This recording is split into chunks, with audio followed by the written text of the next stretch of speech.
చాలా మంది 10th class students ఎవరైతే మొన్న పాస్ అయ్యి ఉన్నారో, వాళ్ళందరూ గూడా ఈ ఎస్ఎస్‌సి మెమోలు తీసుకోబోతున్నారు త్వరలో.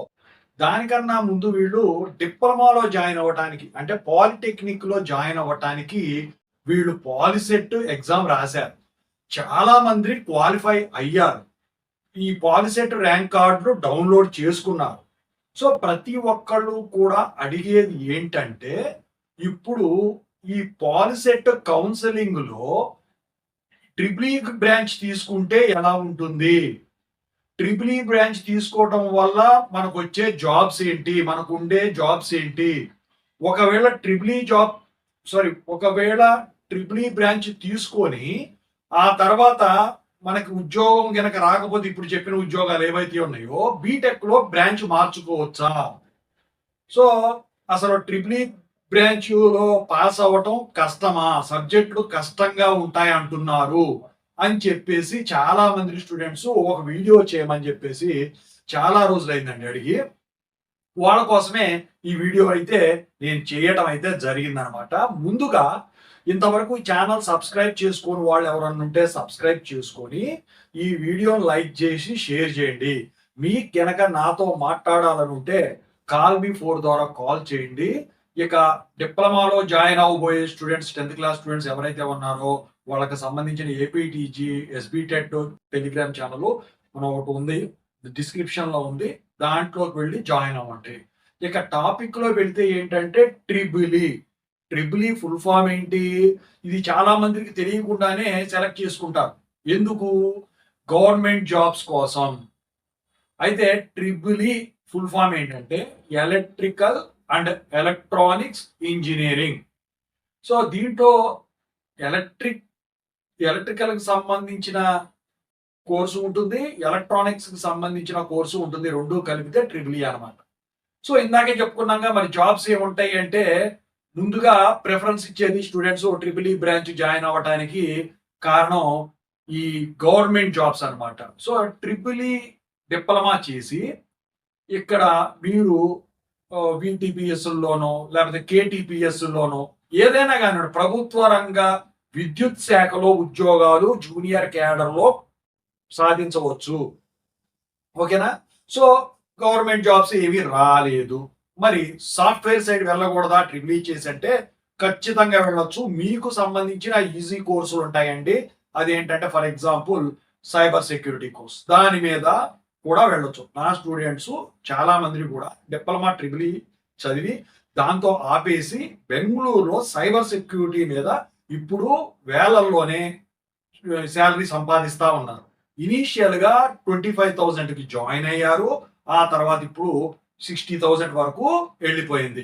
అయితే ఇప్పుడు ఉన్న అడ్వాంటేజ్ ఏంటంటే, ఈ డిప్లొమా ద్వారా మీరు జాబ్ కొట్టి ట్రిపుల్ ఈ ద్వారా బీటెక్ చేయవచ్చా అంటే ఖచ్చితంగా చేయొచ్చు. వర్కింగ్ ప్రొఫెషనల్స్ అని చెప్పేసి వాళ్ళ కోసం ఒక కోర్స్ తీసుకొచ్చారు. దాంట్లో ట్రిపుల్ ఈ బ్రాంచ్ కూడా ఉందన్నమాట. యూనివర్సిటీ వాళ్ళు కండక్ట్ చేసే జేఎన్‌టీయూకే వాళ్ళు.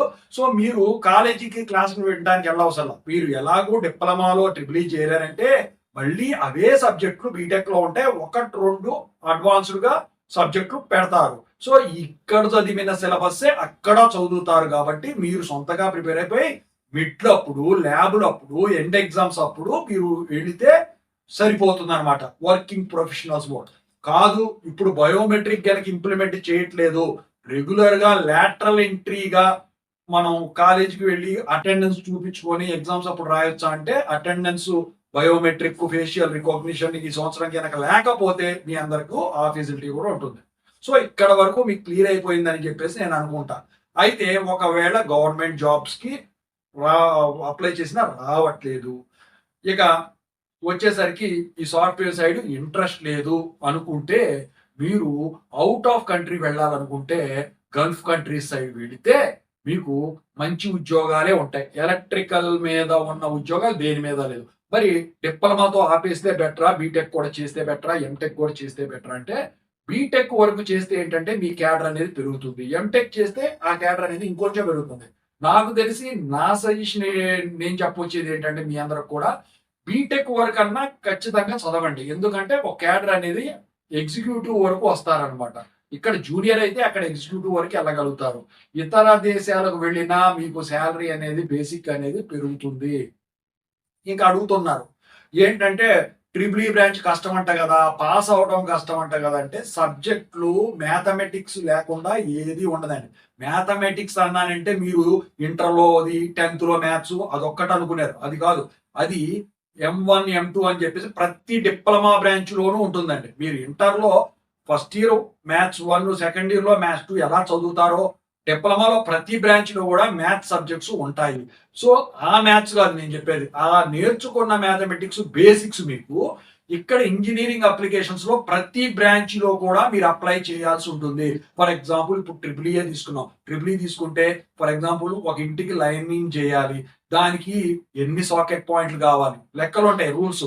సో అవన్నీ కూడా క్యాలిక్యులేషన్స్, ఎంత పవర్ మనం సప్లై చేయగలుగుతాం అక్కడ స్తంభం దగ్గర నుంచి, ఇవన్నీ కూడా ఫ్యూజ్ రేటింగ్స్ ఇవన్నీ కూడా క్యాలిక్యులేట్ చేయాల్సి ఉంటుంది అనమాట. మరి అడ్వాన్స్డ్ మ్యాథ్స్ ఎక్కడ ఇంప్లిమెంట్ చేస్తామంటే నాకు తెలిసి లాప్లాస్ ట్రాన్స్ఫార్మ్స్ అని, ఇన్వర్స్ లాప్లాస్ ట్రాన్స్ఫార్మ్ అని, డిఫరెన్షియేషన్స్ అని, ఇంటిగ్రేషన్స్ అని, లేకపోతే ఫోరియర్ సిరీస్ అని, ఫోరియర్ ట్రాన్స్ఫార్మ్స్ అని, ఇవన్నీ కూడా మీరు అప్లై చేయాల్సి ఉంటుంది. అంత డీప్ గా అయితే డిప్లొమాలో ట్రిపుల్ లో చేసామని ఉండదు, బీటెక్ దాంట్లో చేయాల్సి ఉంటుంది అనమాట. డిప్లొమాలో మీకు మాక్సిమం ట్రిపులీలో ఆల్మోస్ట్ అన్ని సబ్జెక్టులు కూడా థియరీ ఉంటుంది, 1-2 ప్రాబ్లమ్స్ ఉంటాయి. ఫర్ ఎగ్జాంపుల్ ఎలక్ట్రికల్ మెషిన్స్ అనే సబ్జెక్ట్ ఉంటుంది, వామో మెషిన్స్ అంట, కరెంట్ షాక్ ఉంటుంది, ఇదంతా కాదు, ఏమీ ఉండదండి. సో అది వచ్చేసరికి ఏంటంటే మీరు ఇక్కడ ఇంప్లిమెంట్ చేసేది ల్యాబ్ లో, మీకు ల్యాబ్ అసిస్టెంట్స్ సార్ ఒకళ్ళు ఇన్ఛార్జ్ ఉంటారండి, అవన్నీ వాళ్ళు చూపిస్తారు. ఇక ఈ సబ్జెక్ట్స్ వచ్చేసరికి వాటి కాన్సెప్ట్స్ చదువుతారు, మీకే ఈజీ అనిపిస్తుంది అండి, చాలా ఈజీ అనిపిస్తుంది. ఆ తర్వాత ఉండే సబ్జెక్ట్స్ పవర్ సిస్టమ్స్ చాలా బాగుంటుందండి. అసలు పవర్ ఎలా తయారవుతుంది, ఎలా డిస్ట్రిబ్యూట్ చేస్తున్నాం, ఎలా సేవ్ చేస్తున్నాం, ఎలా క్యాలిక్యులేట్ చేస్తున్నాం, టారిఫ్స్ ఇవన్నీ కూడా అందుట్లో ఉంటాయి అన్నమాట. ఇక ఇవి కాకుండా ఉండేది అడిషనల్ సబ్జెక్ట్స్, ఈ పవర్ ఎలక్ట్రానిక్స్ అని, అంటే దాన్ని ఇండస్ట్రియల్ ఎలక్ట్రానిక్స్ అంటారు, ఇలా ఉంటాయి. నెట్వర్క్ థియరీ అని, లేకపోతే ఎలక్ట్రికల్ సర్క్యూట్ అనాలిసిస్ అంటారు ట్రిపుల్ ఈ వాళ్ళకి, ఇది ఈసీ వాళ్ళకు కూడా ఉంటుందండి. సో ఇలా ట్రిపుల్ ఈలో కూడా ఉంటాయి అన్నమాట. మీరు పాస్ అవ్వడం కష్టమా అంటే ఏమీ అవ్వదు, పాస్ అయిపోవచ్చు. ఎందుకంటే దానికి సంబంధించిన చిన్న చిన్న పుస్తకాలు ఉంటాయి. ఇప్పుడు మీరు డిప్లొమా అంటే ఇంటర్మీడియట్ లెవెల్ కాబట్టి మీ నాలెడ్జ్ లెవెల్కి బేస్ చేసుకునే వాళ్ళు సిలబస్ అనేది ఇవ్వడం జరుగుతుంది. బీటెక్ లెవెల్లో కొంచెం అడ్వాన్స్ అవుతుంది అంతే, ఓకేనా. వాల్యుయేట్ చేసేవాళ్ళు బీటెక్ చేసినంత స్ట్రిక్ట్ గా మీకు చేయరండి. అయితే ఇక్కడ ఉండేది ఏంటంటే డిప్లొమా ట్రిపుల్ ఈ అని ఏదైనా కానివ్వండి, డిప్లొమాలో మీకు సెమిస్టర్ విధానం ఉంటుంది. ఏపీలో ఫస్ట్ ఇయర్ ఏమో ఒకటే సెమిస్టర్ ఉంటుందండి, లాంగ్ సమ్మర్ లో పెడతారండి, అది 1 year చదివిన తర్వాత. ఇక డైరెక్ట్ థర్డ్ సెమిస్టర్ అవుతుంది మీకు సెకండ్ ఇయర్ లో వచ్చేది.